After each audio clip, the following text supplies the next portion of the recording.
60 years of global macro investing. Congratulations. Thank you. Yeah, Bridgewater just celebrated its 50th year, and I just celebrated passing it along. So, yeah, thank you.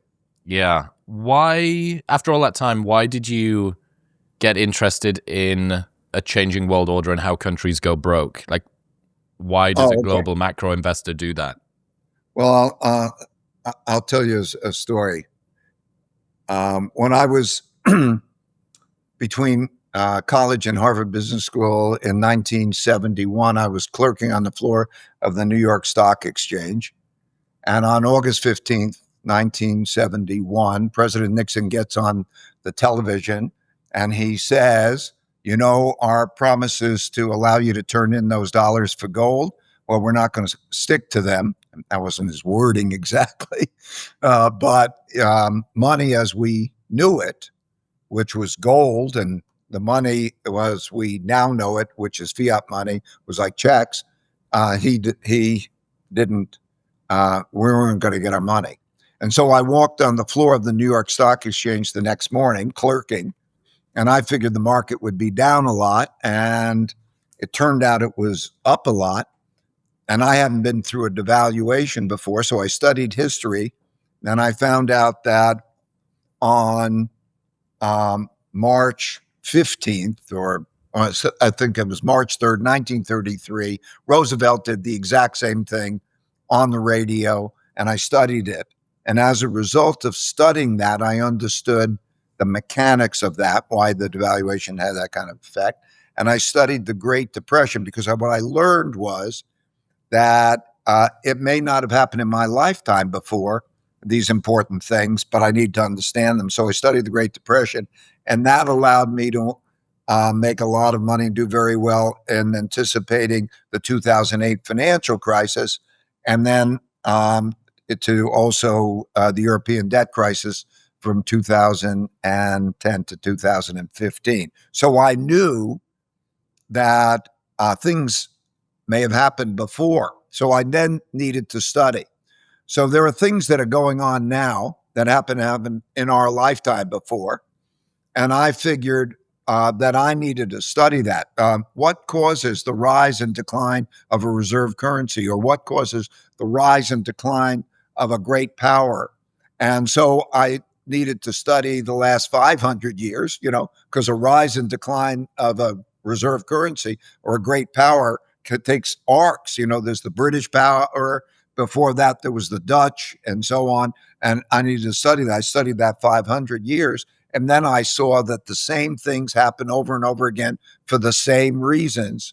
And now I'm at a stage in my life where what I want to do is pass along whatever I know to make it available to other people. I'm no longer, focused in and keeping it quiet. So that's why I studied that 500 years. And that's why I wrote the book before the last one. The book before the last one is called Principles for Dealing with the Changing World Order. And if you read it, you see the pattern. And by the way, I also put out a free video for anybody. It's called on YouTube, Changing World Order. It's free. You can you can listen to it. So anyway, that's how I came about all this. And I need to study. You need to study the mechanics of things that have happened before, because a lot of what's happening now is most similar to what has happened before our lifetimes. I think there's an assumption that the modern world is so different. Technology, sophistication, interconnectedness, globalization. There is this sense that, well, how applicable are lessons of the past? Really? Like, are we going to go back to medieval Europe? Ray, is that where we're going to take our lessons from? And yet, based on your investing track record, it seems like you can predict at least a bit of the future with what's happened in the past. It's like a life cycle, okay? It's like a disease or a process. And the only thing I could tell you is you're wrong if you believe that there weren't times in the past that were more similar to the one you're used to. I mean, I think you've got to know that now, right? I mean, as we are seeing a different domestic order. Okay, you've never seen what's going on before, but it's very similar to the past. And like a cycle, like a life cycle, you're born at middle age, maybe then you get married, you have kids, you get older, you have a profession, you then retire, you get sick, you die, or something. There's this cycle that it goes over and over again, and these things. But anyway, you could take it or leave it. It's up to you.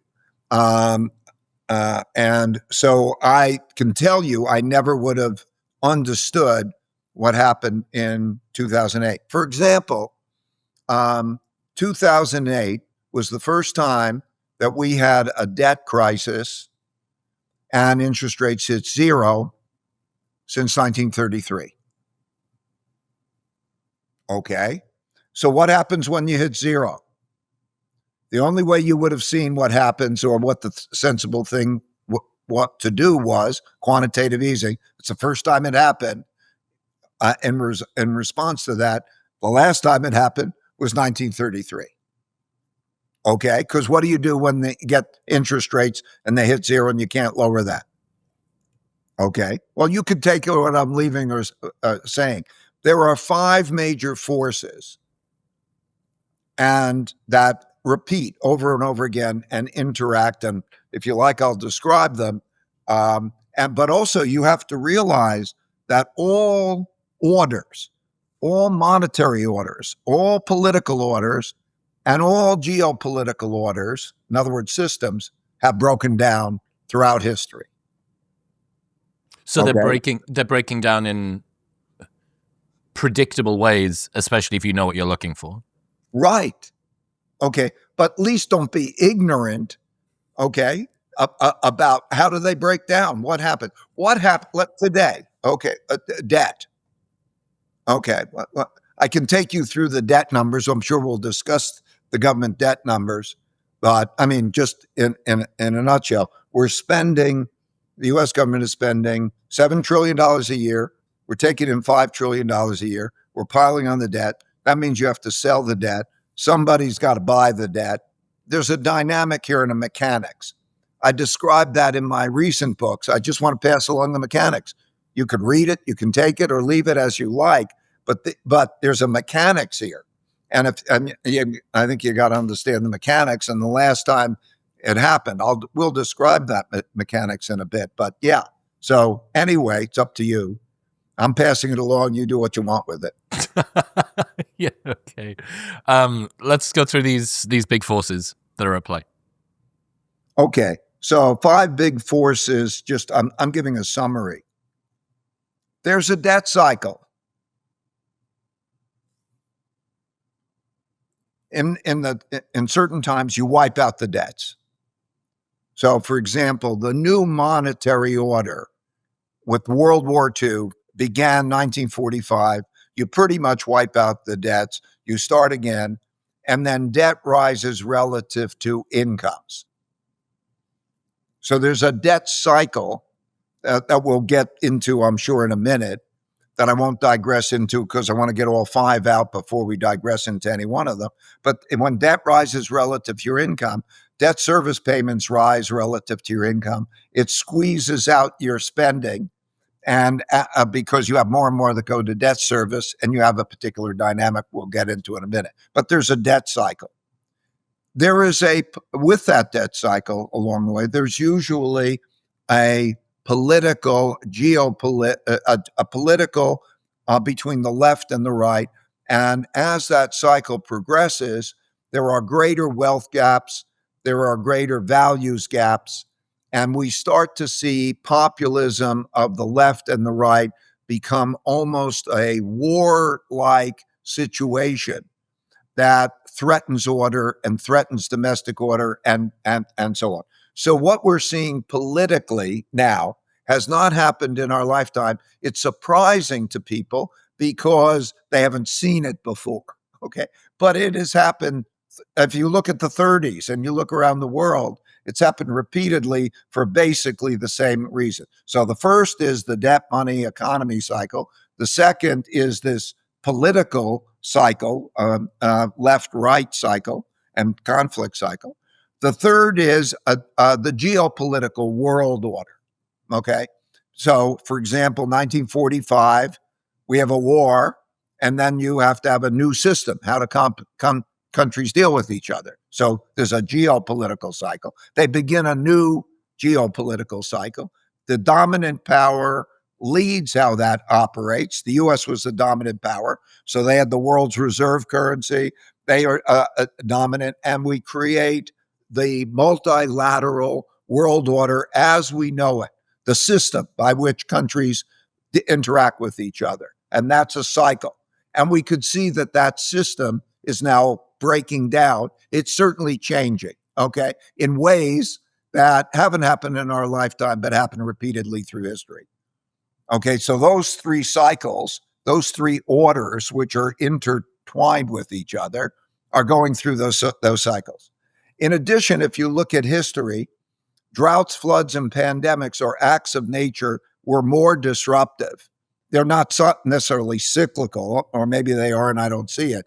But anyway, what happens is as droughts, floods, and pandemics have killed more people than wars and have toppled more orders than the other factors combined. That's just a fact. It's measured in the book. And then number 5 as a force, big force, throughout history is man's inventiveness of better ways of doing things, particularly new technologies. And certainly that's a great force now with AI and many technologies that we're developing. And that's why, on the cover of the book and whatever, I have a chart of how it looks to me. And that chart sort of looks like I'm drawing it now. It looks something like this. That there are these cycles of that go up and down that are of economy and with that politics. The economy, we'll talk about them as being expansions and recessions, and with those have been bull markets and bear markets, and there have been 12 and a half of those since 1945. Okay. Then you have these periods like the great conflict periods, the war years, the breakdowns of the system, and so on. And then you begin a new one in those cycles. Through that all, there is the advances of technology. It's not primarily cyclical because knowledge accumulates. It's not like but it doesn't go through these big cycles. There are faster rates sometimes. Usually in the booms, there are faster rates of discovery and so on. And that is literally kind of how it works, right? So now when we're going to talk about whatever you want to talk about, whether it's dad or politics or geopolitics or anything, technology, it falls under one of those categories and they're interrelated. So for example, now when we think about the debt situation, we also think about the AI and will that have an effect on productivity? So anything we're going to talk about is going to fall under one of those 5 and they're interrelated. And if we understand the patterns of history and then also what makes logical sense, then that's a good conversation. We'll see how it goes. We'll go wherever you want to go, but we will find that it'll be one of those and that they're interdependent and each one of those is progressing almost like a machine that has this logical pattern. That doesn't mean identically. That doesn't mean you should be ignorant of what's happening new and now and think about, is that different? You shouldn't be stuck into a rigid notion, but you should have that frame of reference along with whatever new information you want. And it's dead wrong to believe that, that's all doesn't matter, because what happens when countries run out of money? Okay, we can run out of money. I'll describe how we can run out of money or lose the reserve currency status. Right now, for example, money as we know it is threatened. And that money has to be a storehold of wealth. In other words, it's a medium of exchange and a storehold of wealth. Okay, so today, well, there's very good reason to say, is money an effective storehold of wealth? Okay, so what does that mean? So you go to history, that's happened many times. What do you do if you're a government and you face that situation? Well, let's look at what governments did when they faced that situation. So learn. How can you be against learning? I really want to learn about this debt cycle thing. I keep on hearing about debt money economy, how it works. This is going to be very difficult for you to do, I'm sure. Can you imagine that I'm an idiot just for a moment and try and explain to me how the debt money cycle works? Gladly. And it really is simple. We'll see. We'll see if you can stress test just how simple I am. But yeah, okay. Let's give it a crack. Okay.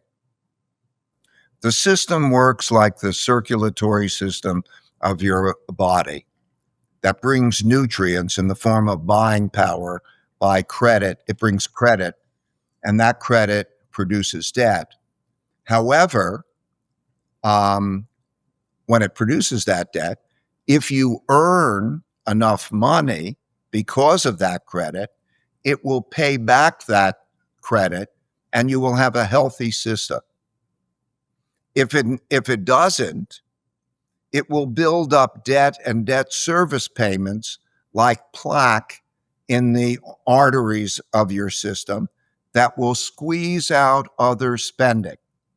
That is true for you. That's true for governments. Okay.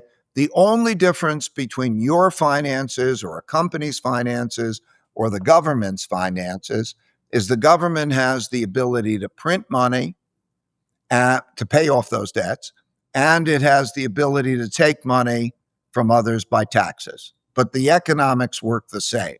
So a healthy system, and you can watch it almost like a doctor watching an MRI. You can see that happening, and I'll take you through it for the U.S. government. I'll explain it, but that is now happening, and you see the debt service squeezing out other spending, and I'll take you through it in a minute. The second thing to know about that is when you run a deficit and have a lot of debt, you have to sell that debt to a buyer. So there's a supply and a demand for debt. One man's debts are another man's assets. And if they believe that that's a good storehold of wealth and they get an adequate real return, they will hold that debt and so on. If they believe that it's not only will they not buy the new debt, but they may sell the old debt. And when they sell the old debt, the selling is greater relative to the buying. And like anything, when the selling is greater relative to the buying, the price goes down and the interest rate goes up. And that's to ration debt. Okay. So what do central banks do? Okay. They print money and buy the debt like our central banks did. Okay. And they always do that. And so that's part of the mechanics. So that is the dynamic. So now let's look at the United States government. The United States government this year will spend about $7 trillion, and it will take in about $5 trillion.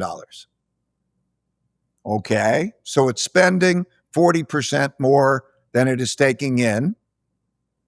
And because it's spent a lot more than it has taken in for a long time, it has a lot of debt. Its debt is about 6 times what it takes in every year. And it can't really cut back on expenses because some of those expenses are the things are commitments, like you have to pay off the debt with the interest rate.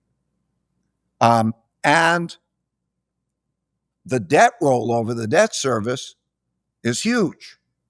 So there's a deficit. 7 minus 5 equals 2 trillion. Okay. 1 trillion of that is interest. That keeps building up because you build up the debt. In addition, you have to roll over $9 trillion worth of debt that's expiring. So that's 10 trillion. What does expiring mean?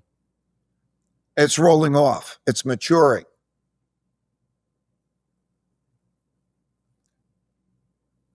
End of that. So I got to sell. I got to sell to replace that. And then in addition to that, so we have the 1 trillion interest, 9 trillion expiring, plus the new 2 makes 12 trillion that I have to sell.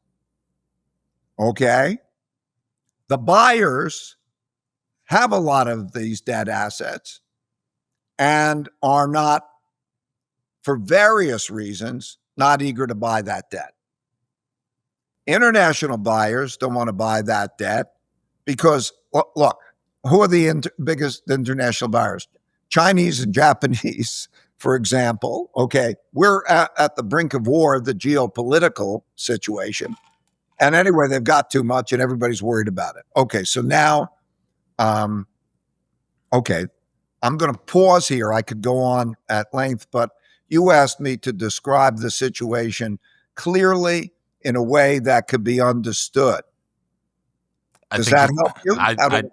I'm starting to get a bit of a grasp on it. In other news, this episode is brought to you by Function. Did you know that your annual physical only screens for around 20 biomarkers, which leaves a ton of gaps when it comes to understanding your health, which is why I partnered with Function. They run lab tests twice a year that monitor over 100 biomarkers. They even screen for 50 types of cancer at stage 1. And then they've got a team of expert physicians that take the data, put it into a simple dashboard and give you actionable recommendations to improve your health and lifespan. They track everything from your heart health to your hormone levels and your thyroid function. Getting your blood work drawn and analyzed like this would usually cost thousands, but with Function, it is only $499. And for the first 1,000 Modern Wisdom listeners, you get $100 off, making it only $399. So right now you can get the exact same blood panels that I get and save $100 by going to the link in the description below or heading to functionhealth.com/modernwisdom. That's functionhealth.com/modernwisdom. I mean, the obvious question is, if you are spending more than you're taking in and you already have these existing obligations that are growing and everybody understands how interest works, that it piles on top, this just seems to be an intractable problem. It's a one-way journey toward slamming straight into a wall, and I just don't know what that looks like for a country. What does that mean? I understand what it means for an individual or a company to go bankrupt, but I don't know what it means for a country to not be able to pay its debts. What it means by a country is, for a country, as I say, it's the same as it is for an individual, which means you either don't pay the debt or you exert pressure on others to take the debt even though they don't want it. History has shown this. Or you print money and you devalue money. So, that's the 70s was a good example. I said August 15th, 1971, I'm clerking on the floor of the New York Stock Exchange, and they then didn't have enough. They issued too many claims on the real money, which was gold then. So too much claims on that. They couldn't meet those claims. So they said, I'm not going to do that, and I will print the money. And you had the 70s. Or a good example would be 2020 and 2021. We have COVID, and they wanted to send out a lot of money. They sent out about twice as much money as there was loss of income the first go round, and then they sent down a lot more money. And then how did they get that? The central bank printed money and bought the debt. They monetized the debt. Okay, so that's what you do. Okay, that's what Japan did. For example, Japan has its big debt, and what they did is they forced interest rates down to 3% below U.S. interest rates. The currency depreciated by 4% a year, and so the holder of the bonds lost 7% a year. relative to it, let's say US bonds, and they lost like 65% in relation to gold. And that's why we are now in a position where, okay, what is money? What is a storehold of wealth? Okay, so that's the dynamic. Okay, that's the mechanics. I have to assume that's a very dangerous position to be in when people start questioning the Very value of dangerous. money. Very dangerous, because also the dollar is the world's reserve currency, and the treasury market is the basis of all markets. It's the foundation. All markets trade off the treasury market. Credit markets, credit spreads are off the treasury market. Equities are off the treasury market, and so on. And the reserve currency is the basis of savings. It's the basis of everything. And also it's critical for American power to have the world's reserve currency, because when you have the world's reserve currency, it's easier to sell your debt. But that's one of the problems, because it's easier to serve your debt, sell your debt, then you get more in debt because you're can. Incentivized to keep going. Yeah, exactly. So anyway, that's it. That's where we are on the debt money thing. And then on the we can go beyond that, but if we're taking the internal conflict thing, it's always been the case that capitalism is fantastic for creating those opportunities and productivity and so on. And at the same time, it produces large gaps in productivity, income, and wealth and values. So you can see that the cycle related to that is that there becomes greater conflicts. And then in that democracy and whatever, it's no longer the belief in the rules and compromise. It's more like, who's going to fight for me? Look, just fight for me and win, because those other people are problems. Whether they're left or right, they're the problems. And then there's a question, I can't trust the judgment of the Supreme Court because the Supreme Court is political, because it's been stacked by that. Am I going to let that stand in the way of losing? And so you then come into an era that is different from the era that I was used to operating in and believe it was essential. In other words, rule of law. The system is fair. I come in, we have a system, it makes a judgment, we abide by the system. Okay. Now, it's not like that as much. Okay. There is left and right, and it's not like a compromise. It's kind of a win at all cost kind of thing. So now you have the politics. By the way, if I go back in history, I can recount how this happened. In the 1860s, we started the Second Industrial Revolution. There was great prosperity. There was accumulation of debt. As we turn the century, 1900, and we go into 1907, 1900, we have what was called the Gilded Age and the robber barons, they were called, those rich, equivalent of billionaires now. And there was resentment built up. And then you had the panic. You had a debt problem in 1907, the panic of 1907. And then you have the great conflict that also led to the First World War, as there's a rising power challenging it. So anyway, I'm rambling too much, but I just wanted to paint that picture. I'm interested in how much politics are affected by the economic cycle, because I think people like me just lay at the feet of culture and human nature and individual personalities, rhetoric, media. We lay the political outcomes and the political landscape at the feet of those things. but it seems like you're suggesting that that can be better explained almost directly by just where we're at economically. Well, like economics is a big deal for a lot of people. Okay. And when you have bad times, they want, they want to, and then there are values, what is the left value and what is the right value. And then you have that, that conflict. There are reasons. It's always shown. I mean, in the simplest sense, that if you have a bad economy, there's a high risk that the existing administration will be thrown out of power.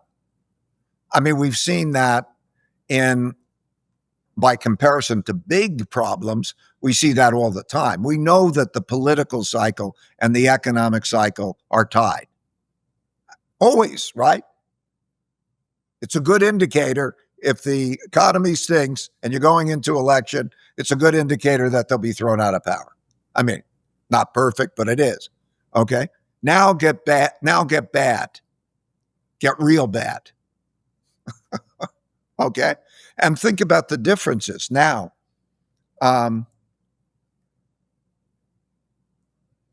if you look at the boom that is taking place, particularly, let's say, very much related to the unicorns and the inventiveness of new technologies and so on.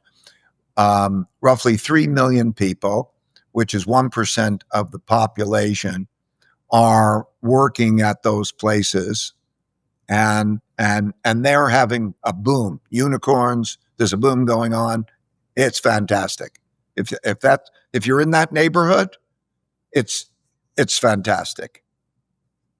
At the same time, 60% of the population has below a 6th grade reading level and hasn't had income growth and so on. And increasingly, productivity is passing them by. Technology is going to pass them by. You look at the deterioration of homelessness in cities, and you see it. Almost any major city, you see the $50 or $100 million apartment, and you see homelessness and that, and then, but you take that bottom 60%. I can give you examples of where I live, and I drive 15 minutes away, and I live in Greenwich, Connecticut. My wife works to help that population, what are called disengaged and disconnected young people. That means that they dropped out of high school or are failing high school or something like that, and they're having a problem getting a job. And so I live in Greenwich, Connecticut. 15 minutes up the road is Bridgewater, Connecticut.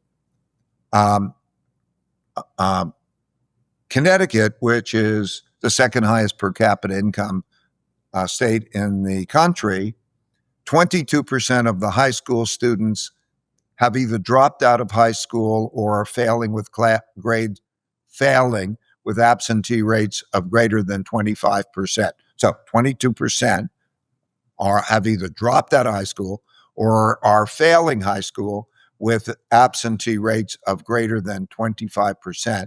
They live in neighborhoods where there are drugs, guns, shootings, young women having births at 15 years old, and so on. There's not a bottom in terms of that. It's created in Connecticut. $700 million a year is spent on incarcerations because of that. Okay, there are these different worlds going on. Anyway, I'm rambling too much, but I'm just saying that's what's going on, right? And this disparity, this tension between those two groups leads to desire for populism. Is that the mechanism that happens? Of course. And I mean, first of all, there's a tragedy. Productivity, like everything works on productivity. If you want income, you're not going to get anywhere by just giving away money. You have to make people productive. So being productive and having income and having a decent life is very important to the well-being of the society. I know if I was to grow up in that area, if I had to raise my kids and send them to that schools, I'd be a revolutionary.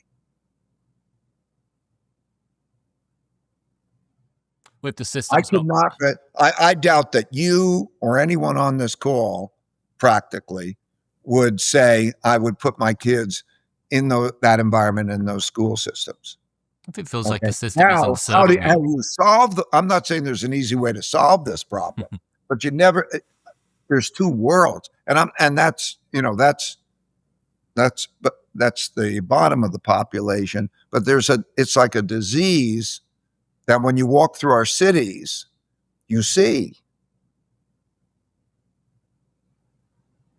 And that reliably results in the same kind of desires, culturally, especially politically, that then influences the sort of people that are elected, the sort of policies that are seductive and attractive to people.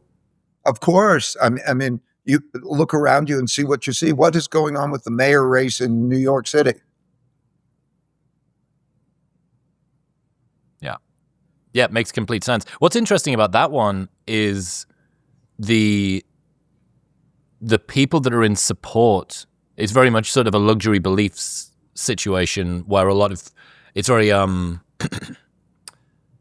aspirational for somebody in a position of high privilege to support someone that largely their policies aren't impacting them. They're sort of campaigning for somebody that is trying to uplift the underclass and the lower class that is struggling. But it seems to be a very cool sort of charitable, philanthropic position to take if you're somebody that is of means, even if this isn't someone that's necessarily fighting for you. Well, I'm sure each person has their explanation, and I think they should explain for themselves. I'm just saying, yeah, no shit, it happens, right? I mean, you asked me the question, does it happen? Does it connect it to economics? Does it connect it to conditions? Okay, look around you. Yeah. Does it happen? Yes, they're connected. In other news, you might have heard me say that hold luggage is a psyop meant to keep you poor and late. And while that's true, it turns out that when a brand puts hundreds of hours into design and organization and durability, suddenly checking a bag doesn't feel quite so much like a trap. It actually feels like an upgrade, which is what Pneumatic's done with their new Method check-in luggage. It's been designed from the wheels up to be lighter, stronger, and hold more. It's got best-in-class materials, 360-degree silent glide wheels, patent-pending micro-welding technology, and integrated TSA locks. Basically, you can pack for between 1 and 2 weeks of clothes. It's got a full perimeter expansion for even more space, and it's lighter, so no more panic attacks every time that you weigh your bag. And their new carry-on can hold up to 20% more than other carry-ons, which means you can fit nearly a week's worth of clothing without checking a bag. And they'll last you a lifetime with a lifetime guarantee. Plus, there's a 30-day money-back guarantee. So you can buy your new luggage, try it out for a month. If you don't like it, they'll give you your money back. Right now, you can get a 20% discount to see everything I use and recommend by going to the link in the description below or heading to nomatic.com/modernwisdom. That's nomatic.com/modernwisdom. The internal political force, why are our policies this way where it is so to do with polarity? It's so to do with this sort of push and pull that seems to go in either direction. Well, it's the same as in the 1930s, and particularly in Europe, but to some extent in the United States. It's a Plato in his book, The Republic, a couple of thousand years ago, more than that, wrote about it. In democracies, people vote for their interest. And so what happens is the majority of people want to say, give me more. Politicians want to give them more. They're willing to get in debt to do these things. Discipline is not, the thing. Okay, we're going to be disciplined. And that's why Plato said in the cycle for democracy, or you saw it in the 1930s, or you're seeing it now, is you want somebody to get control of this thing and make it work well. And then there's two visions as to who that somebody is. Okay. And so, make the trains run on time was in Italy, which is fascist, and so on. Make the trains run on time, make things work. And then each has a different vision of what that is. And that's why you had fascism and communism in the 30s. Okay. One is, I need a strong leader to make a command economy to get everybody to have discipline and do it in a sort of pro-business, pro-capitalist way.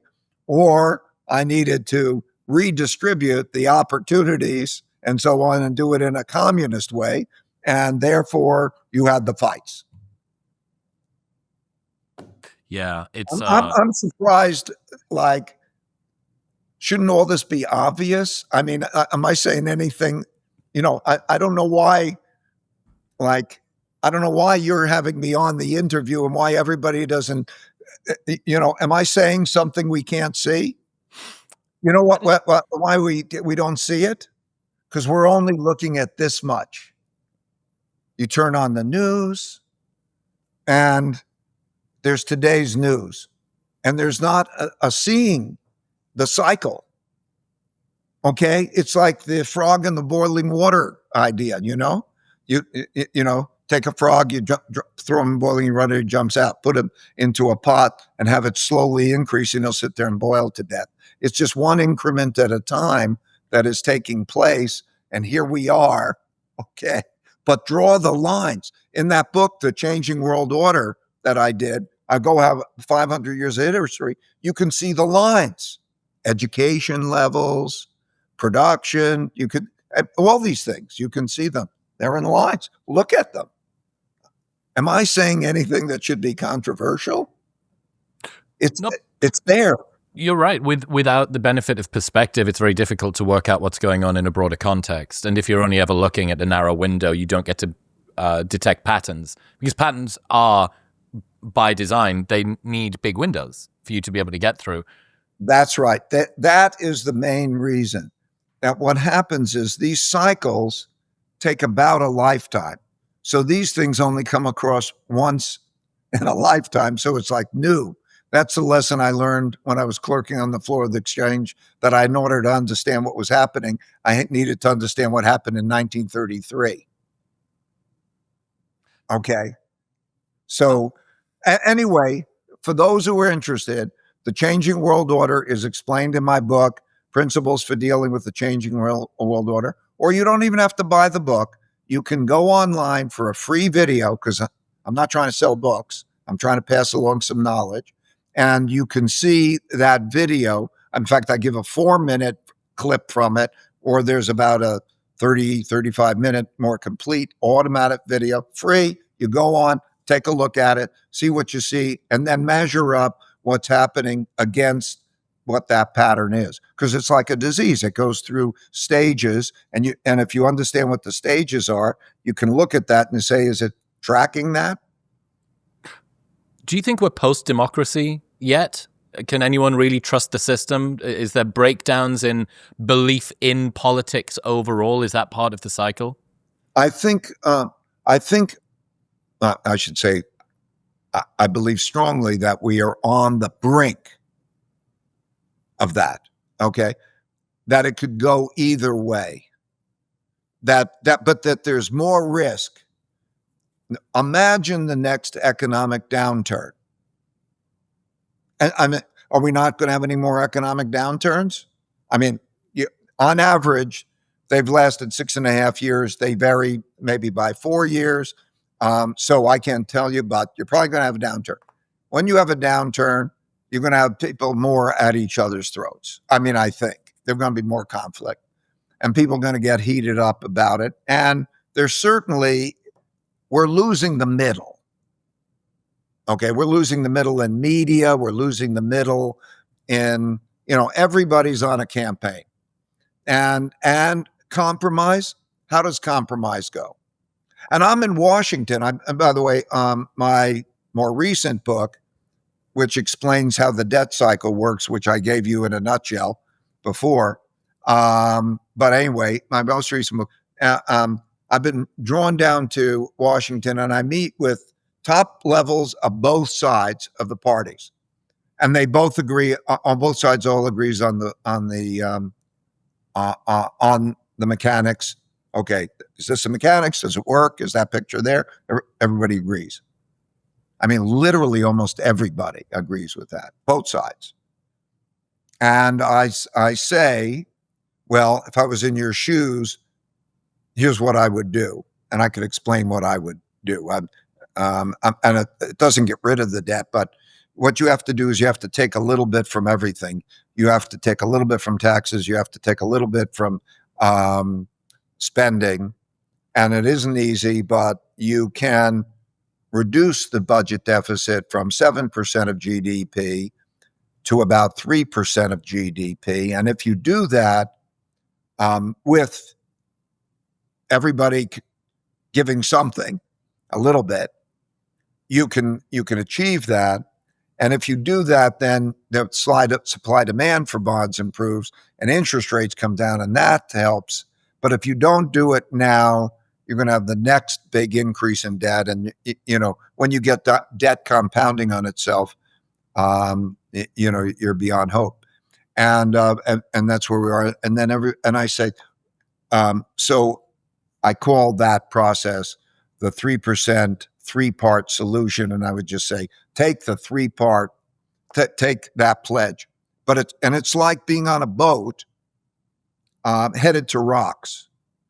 And the politicians on the boat headed to rocks know that they're going to go to the rocks, but they're arguing about how to turn. And I say, I don't care even how you turn. Just everybody take it equally from everything. I don't care, but you got to turn. But they argue, am I going to go left or am I going to go right? And I don't turn. And I ask them, well, why don't you take you agree we're going to go head to the rocks. We got this problem. And the answer is very interesting. The answer is, well, I can't do that because you have to understand I have to take one of two pledges, if not both, politically and for my party. And that is, I promise you that I will not raise your taxes, and or I promise you that I will not cut your benefits. Okay. If you promise that you're not going to raise your taxes and you promise you're not going to raise your anything on the benefits, okay, that means a debt of, 7 minus 5 is 2 plus the other, but you got to sell it. Okay, we know where we're going. So politics. Okay, I have at least a good understanding of how the current economic situation can impact internal politics. We've got polarity. People feel like they can't give an inch. That's seen as a lack of conviction by their own side. It's seen as a lack of fealty by the other side. They're an unreliable ally. You have this sort of us and them situation that often comes out of capitalism. Good system, lots of problems.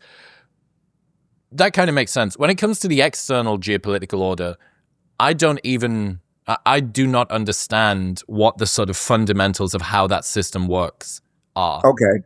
That to me, is it the same or are they different? An order means what is a system of decision making. So a global geopolitical world order is how do countries deal with each other. And so the way it works is when you have a war, the winners determine how the system's going to work. So in 1945, we had a war. The U.S. came out of it as the dominant power. I can explain all the reasons why, but it had half of the world's gold. It had, 80% of the world's gold. It has half the world's GDP. It had a dominant military power and so on. And it created the order, the post-World War II order or system. in which it replicated to some extent an attempt to have what the American system is of let's call it, they have the United Nations, they get everybody together, it's like a Congress or a House, and then they have these multinational or multilateral organizations like the IMF, like the World Bank, like the World Health Organization, like the World Trade Organization, and so on, that was envisioned that those countries would work it out in a way like that. And that doesn't work. Power matters. So nobody's going to the World Trade Organization and saying, these trade deals, and now you make a judgment, and I'm going to abide by that judgment. Or nobody's going to the UN to say that, and so on. And now you have shifts in relative power. It was not many years ago that the United States could say almost to almost any country, I would like you to do this. And everybody got the message because they were afraid not to. But then you have China rising as a comparable power. Okay. You have other countries, India, other countries rising. You know, it happened in my lifetime, so I know the difference. I remember when going to Asia, I mean, there was no place, it was backward. I remember when Europe was backward by comparison. I remember when everybody place was backward. Now you go to places and they're modern and they're shiny and they're productive and they're competitive. And so you see the charts in my book. You see what is your per capita income? What is your living standards? Lots of measure. What's your educational level? The educational level. United States in common education measures, PISA scores and such, is 34th out of the major developed countries, okay? And it used to be as a share of world GDP or whatever. Now there's a competition, okay? And power matters.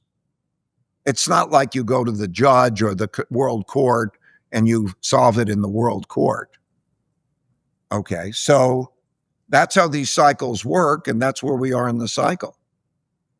This episode is brought to you by Element. Summer hits different when you're actually hydrated. That tired, foggy, muscle crampy feeling most people chalk up to heat or exhaustion, it might be electrolytes, and plain water alone won't fix it, which is why Element is such a game changer. It's a zero sugar electrolyte drink mixed with sodium, potassium, and magnesium in the exact ratio your body needs. No sugar, no food dyes, no artificial junk.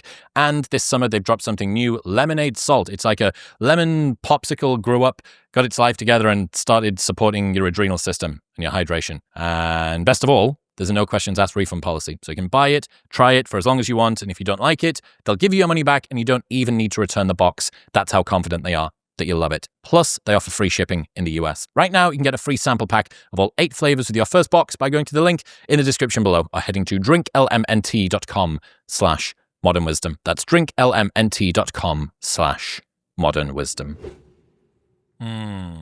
Okay, so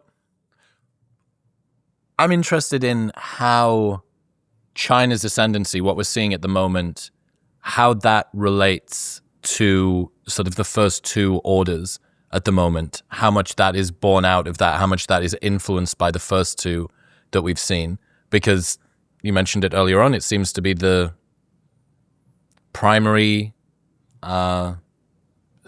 geopolitical tension that we have at the moment globally between the US and China.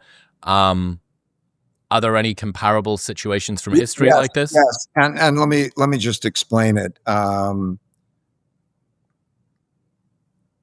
We now have China as a roughly comparable power. And we had a dynamic, so I'll connect it to the first, the economic, and I'll connect it to the second, which is the political. And okay, so connected to the first, China takes off and it becomes very competitive in the world because it was, for various reasons, they had communism Mao dies in 1976, and they changed policies in 1978. And as a result, they go to policies that made them much more competitive in the world. And so they produce things inexpensively. Americans buy that with borrowed money. The Chinese think, oh, that's great. I'm selling stuff and I'm accumulating my saving in the form of these bonds.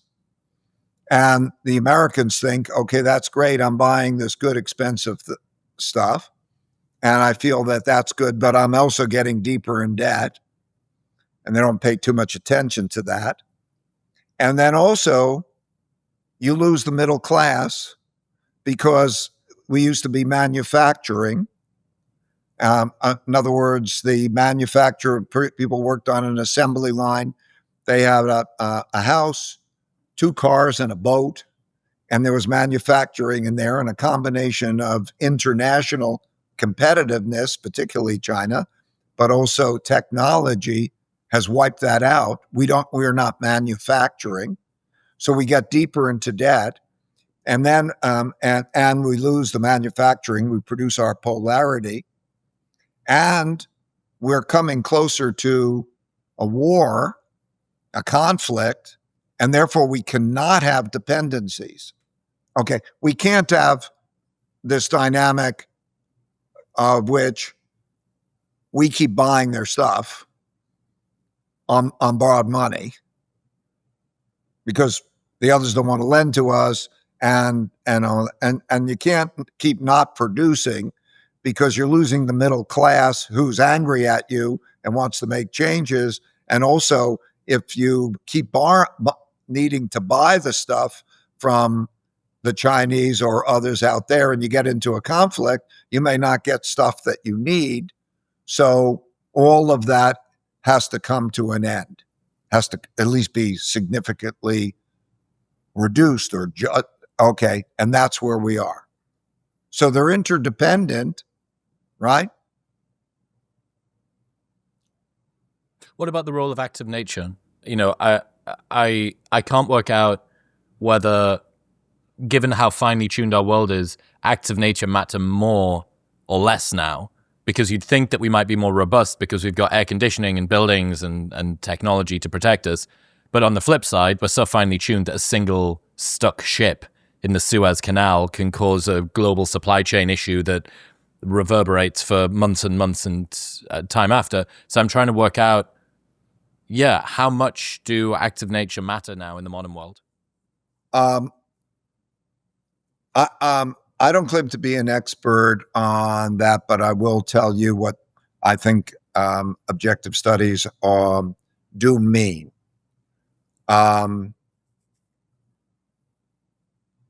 The estimated costs of either the damage and that future damage of climate, and I'm not sure that how much this is cyclical and how much of this is man-made. I'm just read the studies, but anyway, people argue about that. But anyway, whatever it is going like this in terms of let's say the temperature level and the consequences in terms of damage. The estimated cost is about $8 trillion a year, either in one of 3 ways, or it's usually a mix of those. Either in the cost of trying to prevent climate change, so you have to invest in it and do those things, and that's expensive, or preventing climate change, meaning maybe you build the seawalls or you have to adapt. It's called adaptation. Maybe you have to move because it becomes too tolerable. I don't know. Or the damage itself, Los Angeles burning or whatever, is estimated something like $8 trillion a year in a world economy that's about $100 trillion. So it's one way or another, it appears to be a very expensive thing that's certainly going to require adaptations. But I can't tell you,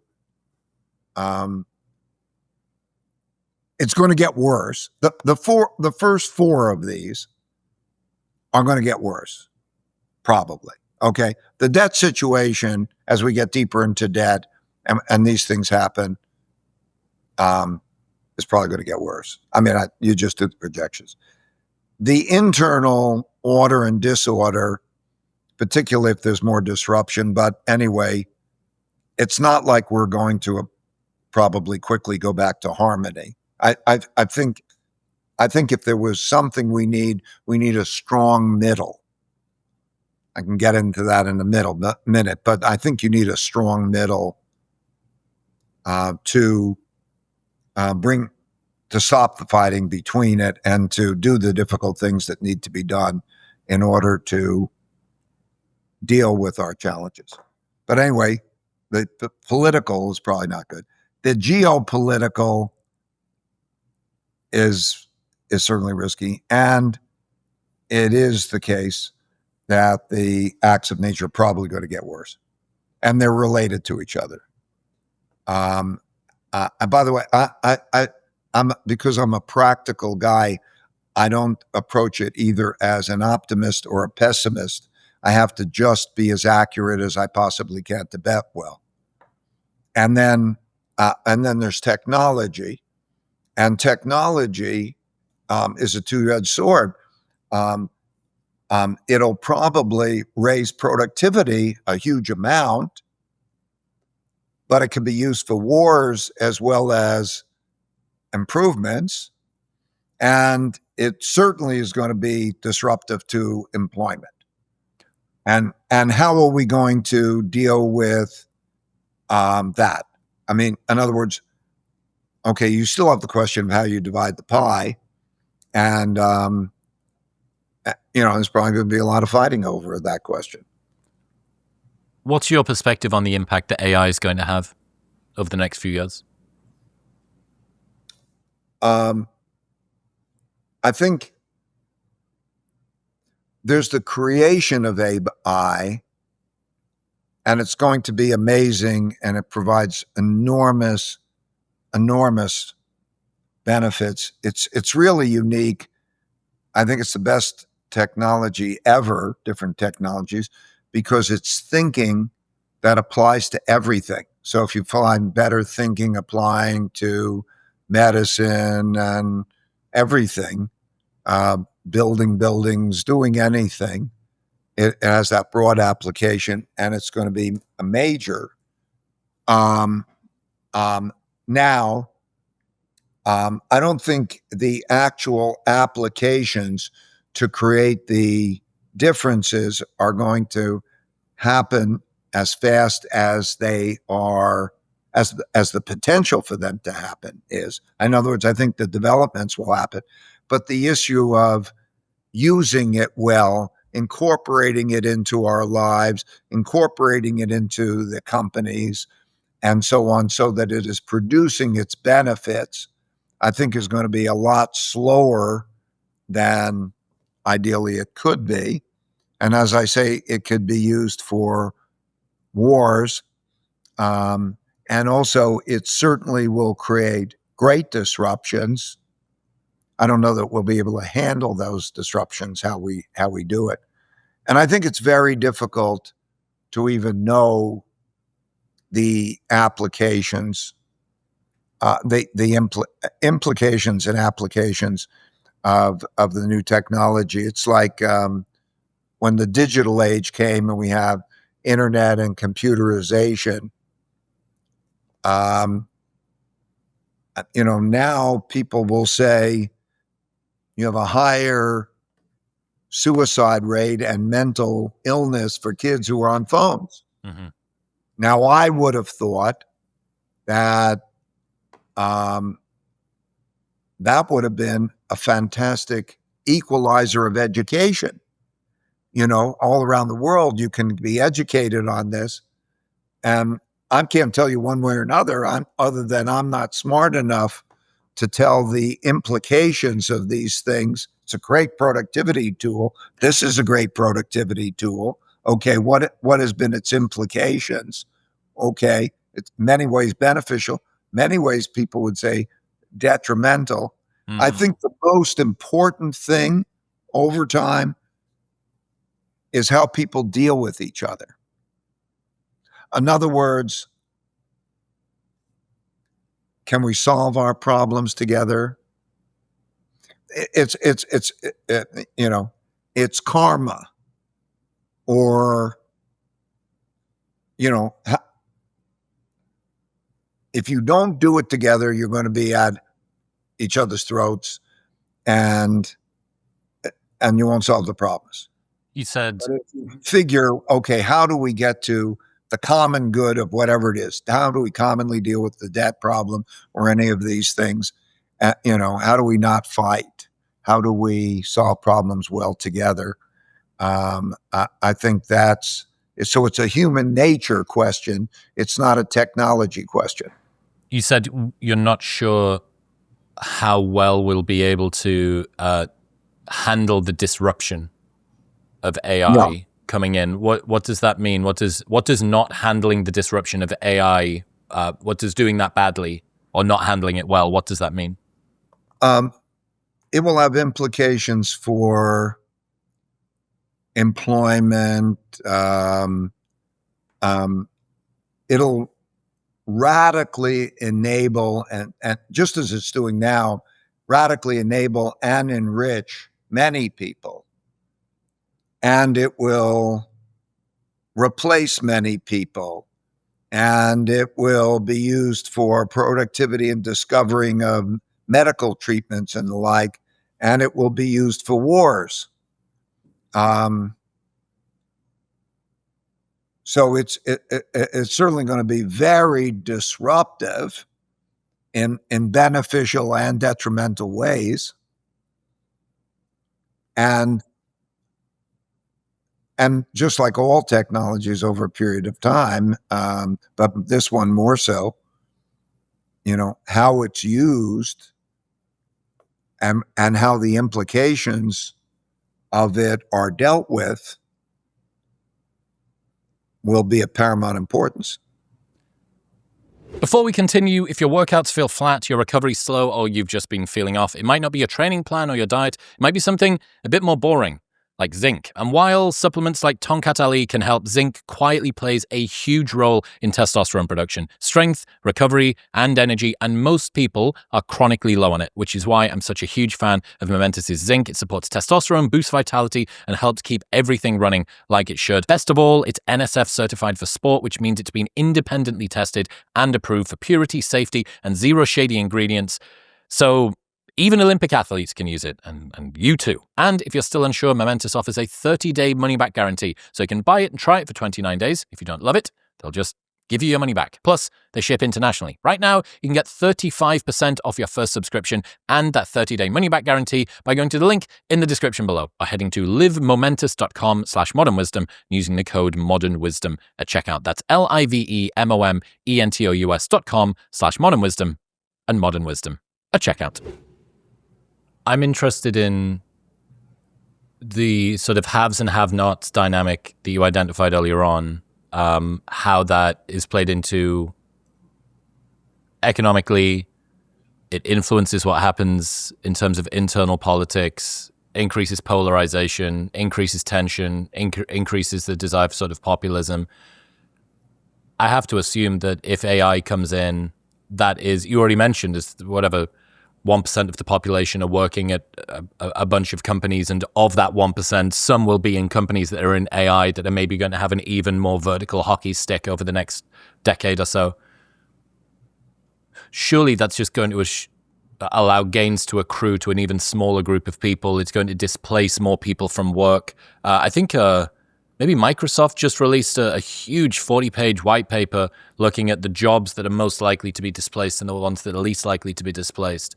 And it's actually quite an interesting cohort when you look at it. A lot of very working class, like lumberjacks, logging, boat captains. None of those, they were the lowest down on the list. middle management, sports broadcasters, historians, analysts, middle-level legal sort of bods, all that sort of stuff, logistics, drivers. So it really does sort of cross the spectrum. It doesn't seem like anybody's particularly safe. It doesn't look like anyone at any area is going to be protected from this. So yeah, I'm just interested in what you see in terms of this increasing polarity, haves, have-nots, and what that's going to mean for human nature and human psychology and levels of well-being.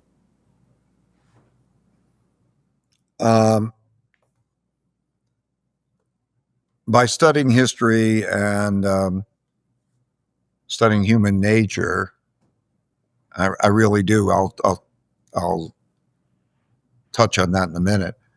I think that it's what I've been saying in terms of this conflict and how you work it out.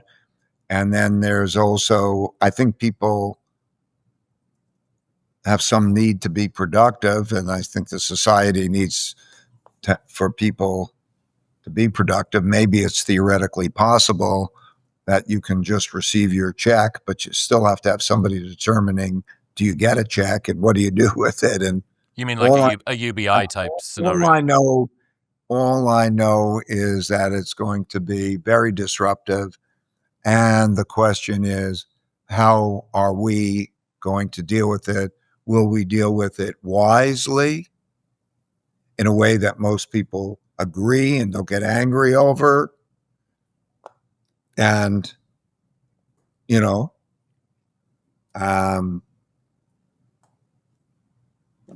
so that's kind of all I know, What's your prediction? How wisely do you think we're going to navigate this? Sorry? How wisely do you think we're going to navigate this? What's your prediction? I don't think we're going to navigate it wisely. I think we have a human nature problem. That's why I say I believe in whether we call it karma or spirituality or the nature of, can we make the collective good, or does the individual fighting for self-interest get such that the collective is bad because everybody's fighting for self-interest and they don't smartly work things out? What goes around comes around. Do unto others as you would have them do unto yourself. Throughout history, peace, work it out, has ebbed and flowed. Mostly you get peace in that during prosperous times. But when you get a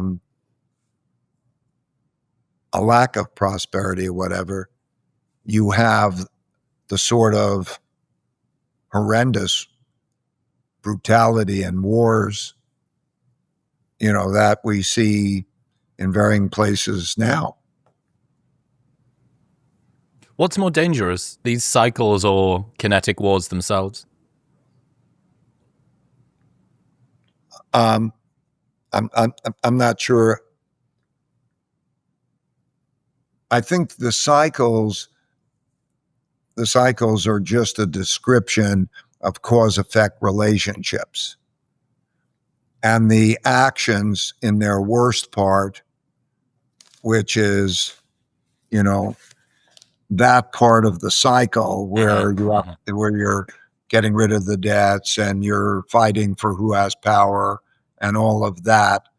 And then you get here, 1945, you've had the war, you've gotten rid of the debts, now you have a new power, and then you begin it again. That is the way it works. And then those periods are very dangerous, of course. Does our current which is worse? One is a description of the process. The other is a description of the bad part of the cycle. Understood. Do you think that our current stage in the cycle explains most, all of the conflicts that we're seeing at the moment? By and large, It is what's going on. Does it explain everything in all ways exactly? No. I think this is one of the big things. It's almost people trying to pay a lot of attention to the what's happening over the short term and paying too much attention to exactly that they miss the bigger picture. So nothing happens exactly, and do pay attention to the bigger cycle, because the bigger cycle matters, and you might overlook the bigger cycle because you're looking at that small thing and you're asking, does it happen exactly? Mm-hmm, mm-hmm. What do you think most people miss about the mechanics of how countries fall apart? Is it slow decay? Is it sudden shock? I think they just are. They just are not reading the story. They haven't experienced it. They don't study it. They don't see the patterns. It's like a person growing from a kid to get older, get married, and they go through their life cycle, get older, and die. And they don't pay any attention to the life cycle. And they don't pay any attention to the fact that, hey, this has happened over and over and over again. How does that go? Like, okay, do you know where you are in your life cycle? Do you know what's coming?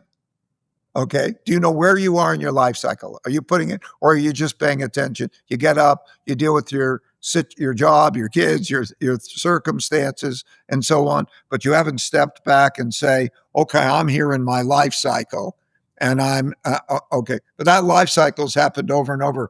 Okay, I'm 76 years old. I know where I am in my life cycle. Okay, do you know? You almost can know almost to the detail. Okay, your hair isn't gray yet.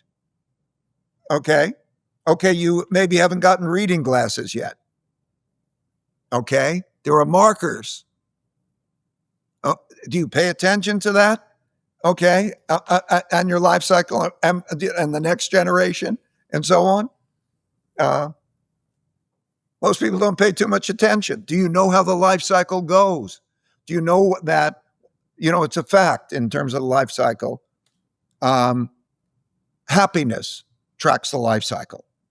When you're in school, one of the happiest periods is you get out of school, you're immediately out of school, and you have your friends and you're having a great time and you have great aspirations and everything's great. So it's plotted. People are asked, what is your happiness level? And they find that that's a high point. The worst part of the life cycle is kind of like 45 to 55. Okay. Because there's work-life balance. You're trying to juggle things. Maybe the relationship that you thought was going to be wonderful with your spouse isn't as wonderful, the 7-year itch or something. Then you get into also, it's not as easy as you expected to be on top of the world and so on. And then that's proven. I mean, that's survey, its result. Then you go up and then you get past that. And the happiest point of the life, interestingly, is like 55 to 70-ish in that vicinity, because you're free of these kinds of things. Interesting. I never would have thought that, because I would have figured, okay, you're going to be old. How could that be as great? And then you're coming to your end. But anyway, it is for various reasons, because you don't have to take care of your kids anymore. You don't have to do that. You're free. You're not trying to prove yourself anymore. Anyway, I'm getting off the subject, but I'm just trying to convey the notion that does anybody stand back and saying, how do these patterns go for good reasons? They go and they repeat that way, and not exactly. So if somebody was to say, well, wait a second, you're living longer today because of the new technologies. That's true, but it's still the life cycle by and large. Okay. So anyway, that's how it looks to me. It's a nice or a surprising realization that most people don't have an understanding. I guess it's funny that these things, the cycles seem to happen at round about the same length of time that people are alive for. So unless you have a particularly unusually long life cycle, you don't get to see them twice. So Right. you have to do the studying of history, because if you just go on personal experience, you have only got to see it once. And what is the sense that every generation has that we are special from the one that came before? I don't need to listen to Granddad. I don't need to listen to that story he was telling me about what happened in 1945. It's like, no, this time's different. But yet through history, all monetary orders have broken down. I'm stating a fact. Money has broken down. All political systems have broken down. United States is long, and we've just had one civil war. We could have another civil war, but anyway. But watch them, they break down, and then they come to a new system. And all geopolitical systems, world order, have broken down. Last one broke down, and we began a new one in 1945. Okay? It's like life cycles. Okay? I mean, you could ignore all that.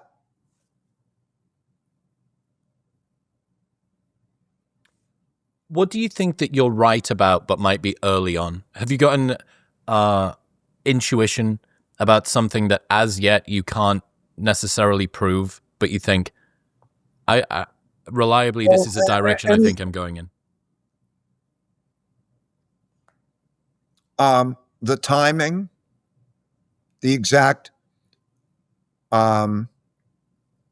certain actions will be taken, where exactly, when. When you step back, like I think, when is the U.S. going to have its debt problem? I think 3 years from now, give or take. And I also don't know that I'm absolutely right. But maybe it's 5 years from now. I am pretty confident that what we're seeing in terms of that squeezing out, debt and debt service squeezing out, like, what are you going to do? 5 minus 7. Okay. But you can't, that 7 in spending, you can't pretty much cut, because if you look at the particulars of it, well, what are you going to do? You're going to what are you going to do? How are you going to cut those things? Everybody's fighting over it, and they look pretty fixed, and okay. And that's going to add up. So it looks like it's going to go like this. Anyway, I don't want to over embellish on that, but it looks like, so I'm like a doctor and looking at the economy and like a patient, and I could say, I can't tell you exactly when you're going to have a heart attack. I can tell you this plaque is building up and it's squeezing out spending. And unless you do this, this, and this and change your ways, that's going to continue. And at some point, it's very dangerous. Now, I can't tell you exactly when you're going to have a heart attack or whatever, and the only thing I'm suggesting is, I don't know, read my book or do it and decide, does that make sense or not? And it's up to you to take care of yourself. I'm just doing my part and trying to pass it along. And maybe I'm right, maybe I'm wrong, but you can consider it. And there we are. Well, I appreciate the time that you've put in to do it. Ray Dalio, ladies and gentlemen. Where should people go? They want to dig into more of the stuff that you've spoken about. Where's the best place to head? Well, like I say, I think to really understand that either of my books, Changing World Order or How Countries Go Broke the Big Cycle, either of those would be good. Or there are the free videos. There's a 40-minute Changing the World Order, I think, or 35, I'm not sure. YouTube video, you can watch it, it's free. And then there's a 4-minute clip of it. And that'll probably give you the cycle. But anyway, you've heard quite a bit of it here. And And then it deals more now with what to do about it. The books begin principles for dealing with. So not only does it explain it, but more importantly, what do you do with it? And a lot of this is not even to bet on it, but to diversify or protect yourself against it. In other words, how do I just be like an insurance policy? If I have bad times and good times, how do I take a certain amount of my money or and whatever and protect myself against it? These are things we didn't get into in our talk about what you should do, what you could think about doing. They're in the books. If you want that, I suggest you read it. I'm passing it along to help. I assure you I'm not doing it for the money of selling my books. Right. I appreciate you. Until next time. Thank you for helping me to pass this along. Congratulations, you made it to the end of the episode. And if you want more, well, why don't you press right here? Come on.